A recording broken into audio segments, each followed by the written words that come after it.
Hello friends, welcome to this YouTube video program. In our earlier program, we have discussed about the components and steps of doing educational research. We have discussed about some of the steps, some of the components that we use in our research. That is, we have discussed about the research problem. Then we have also discussed about the review of related literature. We have discussed about how to state the research questions, then how to write the research objectives, and how research questions help to state the research objectives. We have also discussed about the research hypothesis and how the objectives of a research help to state the hypothesis. So today we will discuss another one component, one of the important component of doing our research, that is the operational definitions of the term used. So friends, you see, when I say that operational definition, you see, before definition I am using the term that is operational. So what does it mean? You see, in every term, every word that we use in our research having two meaning. Okay, two meanings. First is the, you can say that is the etymological meaning, or you can say the theoretical meaning. So every word is having a dictionary meaning. Okay, so if you'll go through the Wikipedia to know about the concept of a term, you will find that certain meaning is there. So you can also define it etymologically, and theoretically you can define a term. But at the same time, when we are using the term operational definitions, it means how that term, how that word will be used particularly in your research. Means वो जो term आप use कर रहे हैं आपके research में किस रूप में काम करेगा, आपके रिसर्च में उसका फंक्शन क्या है. So let me to say, let you are using a term. So in that term, one is the theoretical meaning and other is the operational meaning. Means how it will be operated, how that term will function in your research. Means what are the aspects you are going to study, what are the components you are going to study. Okay, so all such things as a researcher you have to define, so that will help to the readers, that will help to the readers, the learners who will study, who will go through your work, your report, your dissertation, that they will understand that the concept, how this has been operationally defined, and what are the aspects and what are the components have been taken in your study. So friends, let us now discuss that where to get the new terms and how operationally you have to define it. So first of all, when you are conducting a research, you are writing your research problem, means the title of your study.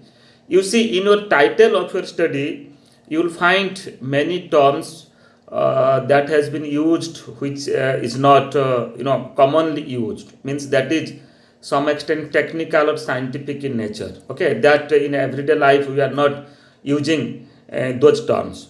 So it needs that those terms should be operationally defined. So new terms that is being used in the research title needs to be defined operationally. And you see, mostly the variables that we use in our research title and other technical terms, it needs to define operationally. So let me to give a certain example. Let you have used a term that is CAI. I repeat, CAI, computer assisted instruction. You see, this term computer assisted instruction, as a practitioner, as a researcher of education, we may be acquainted with this term computer assisted instruction. You see, others, when your dissertation, when your reports, the others will read, so they may find it difficulty, they may find it certain problem to understand that what does it mean, what is the computer assisted instruction. And in your study, how you have used this term computer assisted instruction. Again, let you have used the term OER, Open Educational Resources. So you have to define open educational resources in your research. How you have used the term OER in your research, particularly in your research. Then ODL, Open and Distance Learning System. So what does it mean? So how do you define ODL in your study? So in ODL, what are the components you have included in your study? Okay, then let you have used online education. Then again you have to explain the concept of online education that has been used particularly in context of your study. Then MOOCs, let you have used a term of MOOCs. I'm just putting certain example. You see these terms, whether you have taken in your title or not, that doesn't matter. But these are certain example. MOOCs, MOOCs, Massive Open Online Courses. So what does it mean? So if you have taken the concept of MOOCs, so what type of MOOCs you have included in your study? Okay, whether it is a Swayam MOOCs or any other types of MOOCs, that you have to explain. Then let you have include a term of Swayam. Okay, Swayam, that is in MHRT, that is the online learning platform. MOOC courses are offered through Swayam platform. So here you see you have to explain it, because for us, let this is a very popular term, MOOC, Swayam or MOOCs, but it may not be a popular term. It may not be a very usual term for others. So that's why we have to define it operationally. Then other variables are the attributes that we highly use, commonly use in our research in education and psychology. We can say let we are using the term achievement. Let we have used the term in our title, that is personality, that is self-concept, study habits. Okay, so you see these variables it needs to define in your study. Okay, so you see achievement, you can get a standardized achievement test, and you can also get you can also prepare a self-made achievement test. So contextually, operationally in your research, whether you are going to use a standardized tool or a self-made tool, that also you have to explain it. Okay, you have to operationally define it. Personality, what does it mean? What is the meaning of personality? And for measuring personality, what tool you are going to use in your study? Okay, so that also in particular context, in particular perspective to your study, you have to explain that variable operationally. Then let you have used the term ecolabia, you have used to use the term lok jumbis, you have used the term SSA, Sarva Shiksha Abhiyan. What does it mean? Sarva Shiksha Abhiyan includes which age group of students, which class students. Okay, so when it got started. Okay, so what is the status of Sarva Shiksha Abhiyan? Let you have used RMSA, Rashtriya Madhyamik Shiksha Abhiyan. It caters to which age group students, which class students. Again in RMSA, what things you have included in your study? Whether you have included your study on teacher education, or you can say the facilities, the infrastructure which is being available to the schools by RMSA, that aspects you have included, that you have to explain. Then let RTE Act, Right to Education Act. You see in Right to Education Act, many recommendations you will get, many suggestions you will get, okay, many provisions you will get. So your study address which provision of Right to Education Act, okay, which aspect, which component of RT Act has been included in your study. So that operational you have to include, define in your study. Then again the elementary, secondary and senior secondary level of schooling. So here you have to explain that elementary means it starts from which class and it ends in which class. Secondary also it caters which age group students, which standard. Then senior secondary, again it caters which standard. Though it is seems very general, still then in your study you have to operationally define it. Then let you have used a term that is in-depth study, an in-depth study. So what you will do? So in-depth study means what? So operationally you have to define that what are the aspect you have included in your study, so that you are saying that it is a type of in-depth study. So friends, when you are writing your research title, your research problem, you have to find out that what are the technical terms, new terms, okay, that you have included in the research title, that needs to define operationally, because that will give a clear meaning to the reader, to the learners, further when you will submit your dissertation, that when they will go through your research title, and when they will read the operational definition, from there they will get a detailed you can say information about detailed knowledge about your research, that what are the different aspects, what are the different components you have included in your study. So friends, let us try to take an example, and by discussing that example, we will understand that how to define your term or the title of your research, the terms that you have used in your title of the research operationally. I'm just taking one title. The title is An Investigation into the Study Habits of High Achieving Students in the Secondary Board Examination of Punjab. Again, I repeat the title, An Investigation into the Study Habits of High Achieving Students in the Secondary Board Examination of Punjab. So here in the title I am focusing on three new terms that needs to define operationally. The first is the study habits. This is the variable. So what does it mean? What is the meaning of study habits? Then second, I have used high achieving students. So how operationally you can define the term high achieving students. Then second, one more term I have used, that secondary board examination of Punjab. So secondary board examination of Punjab, how you will define it? So let us try to understand that how operationally you will define these two terms. Okay, because these three terms it seems that it is certain new terms, and it needs to define operationally. So first of all, study habits, there are many you can say aspects are there in study habits. So what are the different aspects you have included in your study? Like if you have included hours of study at home, school and tuition, okay, means the students they are consuming how many hours of study in their home, at the school, and also in private tuitions.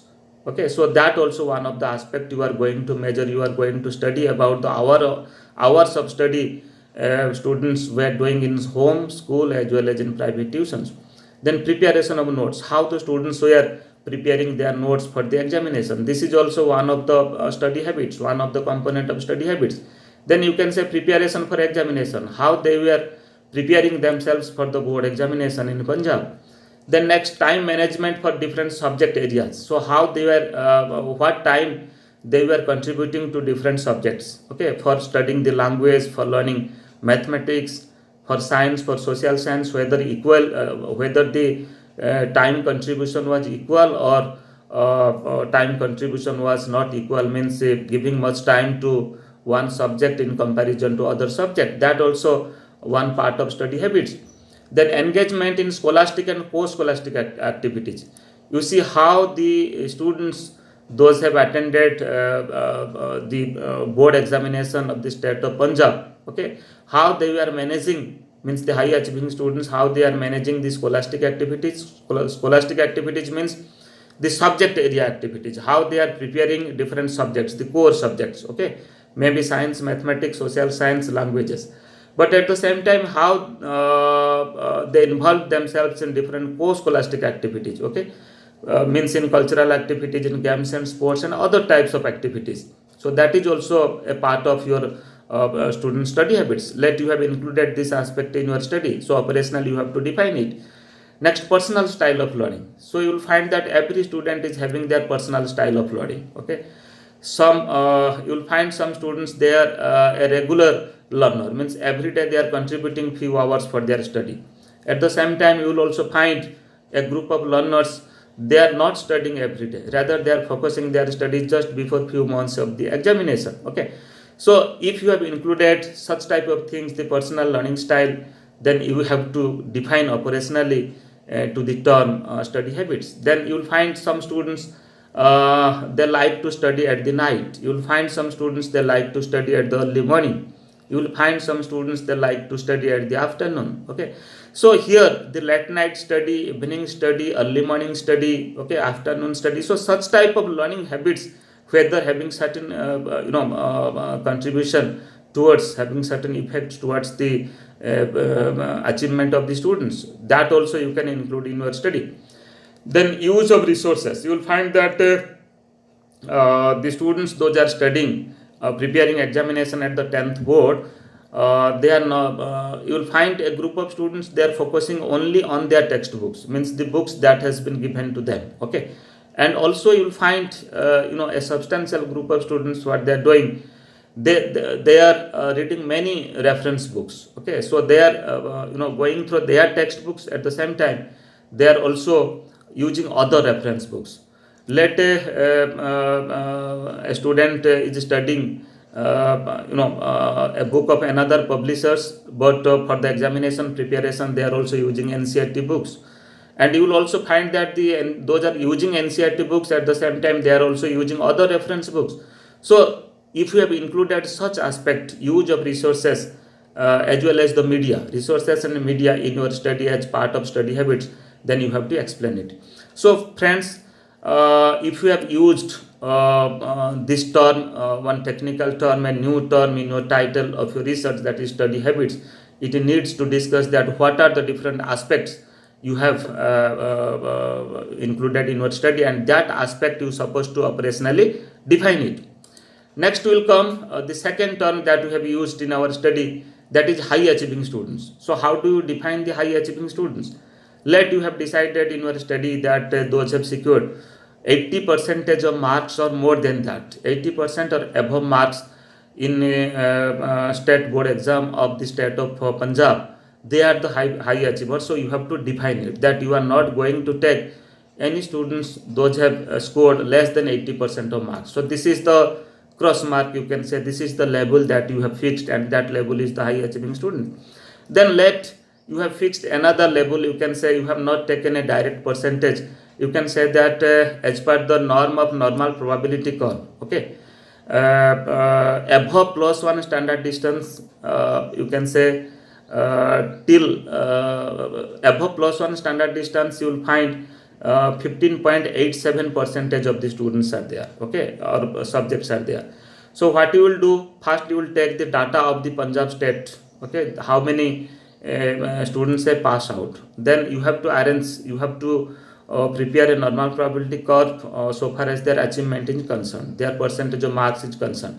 And the group of students, those fall above +1 standard distance, that is 15.87%, whatever their percentage may be, let their percentage is 75 above. So you can fix a level that is 75% and above is the high achieving student. So accordingly you have to define the level of high achieving students. It may be as per the normal probability curve norm, or you can also decide a certain percentage of marks like 80% or 81% or 82%. So in this way operational you have to define, means in your research you have considered, you have defined high achieving the such percentage of marks. The next secondary board examination in Punjab, though it seems that it is very general in nature, still then you can write that board examination means it is 10th board examination, it's not 12th board examination. So that's why operational you have to define it, like 10th board examination conducted by secondary school board of Punjab, means secondary school board of Punjab that conducts the 10th board exam, means board exam for the students of 10th. Okay. Will be considered as the board exam in Punjab. Okay, so operational you have to define it. Then again you have to write in which year. Okay, whether it is 2016, 17, 18, 19 or 20. You can also operationally again define that students who have passed out in the year 2019 or 2018 or 2017 in secondary school board of Punjab are the subject of your study. So friends, here what we discussed, just to recapitulate, we discussed about how operationally you will define the terms, new terms, and you can say the technical words that you have used in your research title, in your research problem. Okay, we have taken one title, that is in that title 3 terms were that was technically defined or operationally defined. One is the study habits, and other is the secondary board examination in Punjab, and the third is the high achieving students. So accordingly, whenever you are writing your research title, first of all try to understand that what are the different technical terms, new terms are included in your title, and accordingly you operationally define that term. Okay, so that will help the learners and the readers, those will further read your dissertation, your thesis, your report, to get an understanding that what are the different aspects, different components have been included in your study. So friends, in our next program we will discuss another aspect of components or steps of educational research. Thank you.